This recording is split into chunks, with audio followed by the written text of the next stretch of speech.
जिंदाबाद, साडा भाईचारा जिंदाबाद।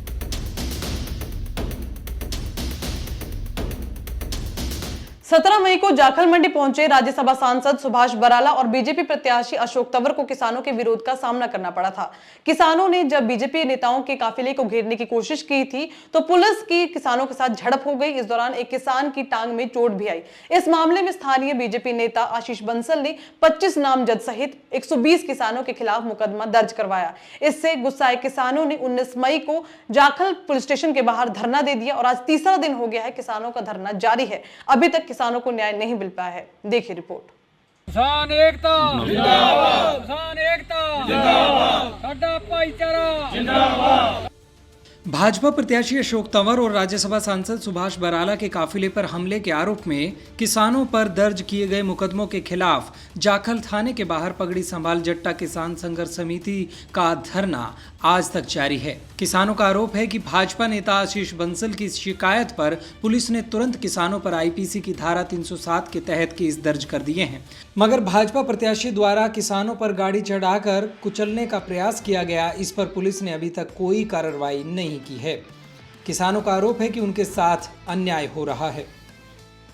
चेतावनी दी थी कि जो बीजेपी के नेताओं का विरोध हो रहा है, इसलिए आप धार्मिक प्रोग्राम में राजनीतिक प्रोग्राम ना रखें, उनका प्रोग्राम अलग करें, क्योंकि जाखल ब्लॉक में ना तो बाढ़ का मुआवजा मिला है और ना ही किसान आंदोलन में जो एमएसपी की मांगों पर हमारे समझौते हुए थे, सरकार ने वो वादे पूरे किए हैं। और जो चुनाव के वोटों के टाइम में जो भी बातें हुई थी, ना ही सरकार अपने उन वादों पर खरी उतर रही है। इन सब के चलते जो हमारे किसान, मजदूर, व्यापारी, कर्मचारी, सभी साथी जो भारतीय जनता पार्टी के नेताओं से सवाल जवाब कर रहे हैं और धार्मिक प्रोग्राम होने की बजाय हमने उन्हें पहले ही कहा था, लेकिन उन्होंने हनुमान चालीसा के नाम पे 11,000 हनुमान चालीसा के नाम पे वो प्रोग्राम किया, लेकिन वहाँ उन्होंने कोई हनुमान चालीसा नहीं किया। सिर्फ अपना जो मोदी लाओ के नारे और 400 पार के नारे के साथ वहाँ पूरा चुनाव प्रचार किया, जिसकी जानकारी हमने पुलिस प्रशासन, SHO Tohana, DSP Tohana, SHO Jakhal, DC Fatehabad को फ़ोन के माध्यम से दी और डीएसपी के साथ मीटिंग हुई और उसके बाद एसडीएम टोहाना चुनाव आयोग को मेल की गया, फ़ोन कॉल की गई,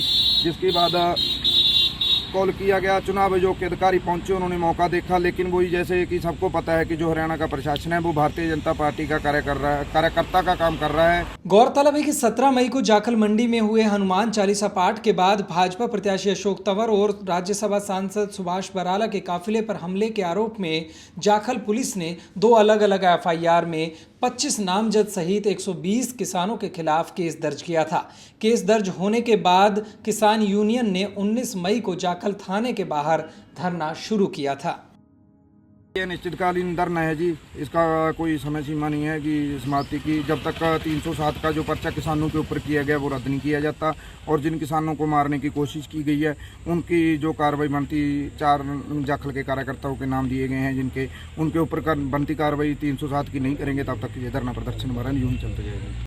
किसानों का कहना है कि जानबूझकर किसानों की आवाज को दबाने के लिए केस दर्ज किए जा रहे हैं। न उन्हें बाढ़ के कारण हुए फसल के नुकसान का कोई मुआवजा मिल पाया है और अब मुकदमे दर्ज करके उन्हें बेवजह परेशान किया जा रहा है। अब देखने वाली बात होगी कि आखिर कब तक किसानों की सुनवाई होगी।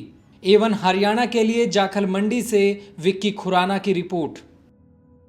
लेटेस्ट वीडियोस के लिए अभी सब्सक्राइब करें A1 हरियाणा को और प्रेस करें बेल आइकन ताकि सभी अपडेट्स आपको मिले सबसे पहले।